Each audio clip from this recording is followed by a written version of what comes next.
So, this is going to be my review of Uncanny Avengers. This is a comic that was sent to me by my friend Chris. Chris, thank you once again for the comic. So we're going to talk about this, because this was a comic I really wanted to read. I really dug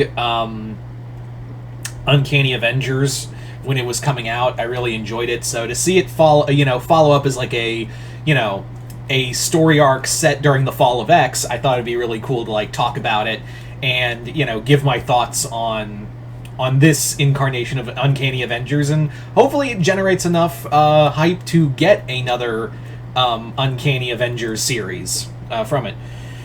What was I? Yeah. So this comic basically takes place, like I said, during Fall of X, and essentially what has happened is that Orchis, mainly Dr. Stasis and MODOK, have brought back a super soldier to take on the mantle of Captain Krakoa and create his own mutant liberation front, and basically create false flag operations in order to turn around public opinion fully against the mutants. And yeah, so I'm just going to say right out the gate, we all knew who Captain Krakoa was, the start of this comic, right? Like, that was we all knew from the start that it was Steve's evil counterpart. Like, they telegraphed it. Like, it was not some big mystery. It was all, we all knew it was exactly who we thought it was. Like, rereading this comic on a whole, I'm like, yeah, you can clearly see that it's the Steve Rogers, it's the Hydra Cap Steve. That was apparently he was resurrected by Dr. Stasis, who is another clone of Mr. Sinister. But yeah, it's very obvious. And now he goes by Grant Rogers, which is fun. Yeah, Grant is such an evil name, but I've known some Grants. They're assholes. So Grant is his new name, and he takes on a new moniker by the end of this comic. I'm not going to say which one, but yeah. So, Cap, after being nearly assassinated by Orchis, he and Rogue team up to put together a new Avengers team, which consists of M, or Penance as she's also known, which, by the way, this feels kind of like false advertising, because she doesn't go full Penance. Like, Monet doesn't go full Penance at all in this comic. Like, at no point does she go full Penance. We have Rogue, we have Deadpool, Quicksilver, Psylocke, who is Quanon, because Betsy Braddock and her are separated, and Betsy is now the new Captain Britain. And also, we don't feature her here, but Black Widow is also, Natasha Romanoff is also part of this team. So, we have this group of heroes who are trying to stop Captain Krakoa from causing more deviation from the turning public opinion against mutants, and they have to get help from Ben Urich. I really like this comic. It's a solid story, but it does have some flaws here and there. I feel like this was meant to go on a little longer. Like I said, it's not just the Captain Krakoa, it's already from the first issue, from the Free Comic Book Day storyline, where you're like, that's that's evil Steve.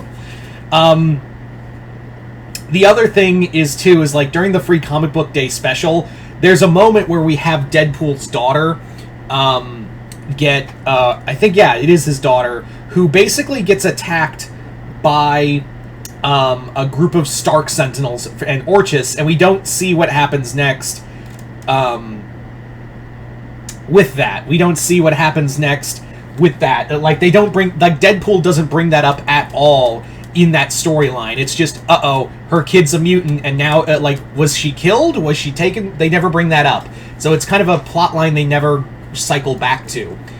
The other thing is, it's kind of weird that, after their first fight with the Mutant Liberation Front, the X-Men are like, look, Steve, we want you on this team, but, you can't be the leader, because if you get killed, it's over. Like, the X-Men public opinion and mutant public opinion will be at an all-time low if Captain America dies. And Steve's like, alright, I'm gonna do things my way. And Wade, it's actually Deadpool who brings up the point of, yeah, that, you guys are really good at losing, you know that? Like, the one guy who's always been in your corner, you're gonna turn him away? Yeah, whatever. So, also, there's no fourth wall break from Deadpool. I kind of appreciate that. The Mutant Liberation Front, it consists of Blob, Wildside, and the Von Strucker twins. Which, yeah, I never liked the Von Strucker twins, so what happens to them in this comic is good.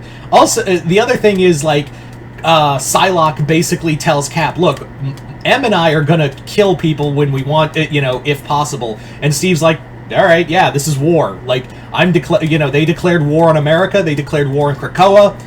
I'm gonna help however I can. So, yeah. It does end a little fast, and again, I cannot stress how much of, the whole the identity of Captain Krakoa is just so fucking obvious from out the gate. It is still a solid book. Don't get me wrong. It is a very solid comic. I love the team together, and it is like, this is why I love the Uncanny Avengers, because you kind of want to see more of. And this is one thing I'll give Fall of X on a whole, is that Fall of X really had a good job of doing something that most X-Men events don't have, which is the Avengers and other superheroes getting involved to help the X-Men. Specifically, members of the Avengers, they go out of their way to help, battle Orchis, because even they're like, yeah, or there's something really wrong with that whole Orchis thing going on.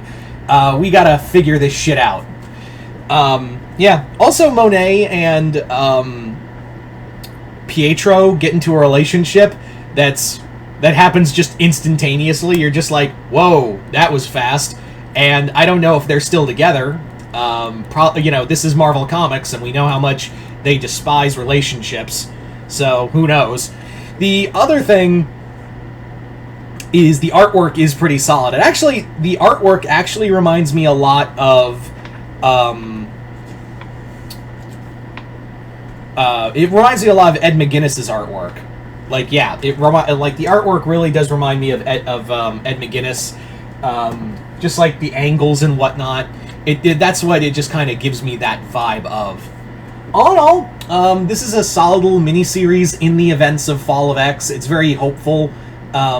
It is very much a Captain America book. That's the other thing, is that while it's called Uncanny Avengers, it is definitely a low-key Captain America book, because it's probably like Gary Duggan setting up what he wants to do with Captain America, or setting up pieces for something for a future Captain America story. But yeah, all in all though, still really enjoyed this comic. So you guys tell me in the comments below if you read Uncanny Avengers: The Resistance. Let me know in the comments below what you guys thought of it. Comment below, let me know. Once again, thank you once again, Chris, for this comic and the rest of the comics, both I have now and soon to come. Other than that, hope you all enjoyed this. I'm Mr. Multiverse. I'll see you next time in the multiverse.